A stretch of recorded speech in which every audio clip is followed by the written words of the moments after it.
In this video, I'd like to help you understand briefly the nature of addiction.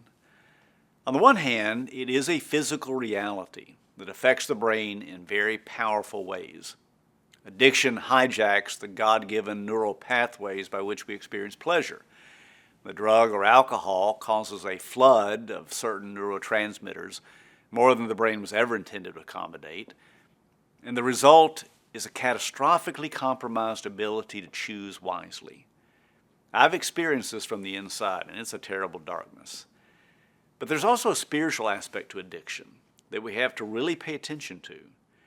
God created us to live in certain ways. He wants us to flourish. Addiction is the very opposite of flourishing. It's a gradual turning away from the light of God's wisdom. St. Augustine described sin or brokenness as a curving in on oneself, and that's a great description of addiction.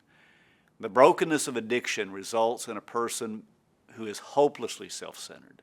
They live in a darkness, unaware of how sick they are and how deeply they're hurting the people around them. And here's the challenge in getting them to accept help. They're totally reliant on self. The addicted self will not risk challenge. The addict becomes adept at what I call the 4 Ds of addiction. They are denial, I don't have a problem, or I can control it.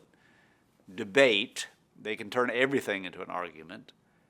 Divide, they can divide a family between opponents and supporters.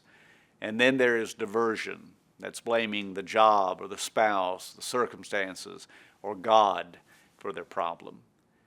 You see what's happened? The problem in their mind is external to them.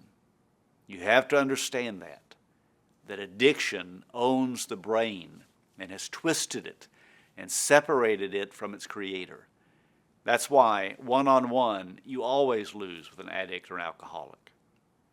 But if you have a group of people that are not angry, who lead with love, share concerns, and offer a reasonable plan, you break through that self-centeredness. The addict opens the door a little bit, and God can return and begin to provide healing. Remember, the fundamental problem here is spiritual, and so, therefore, is the solution.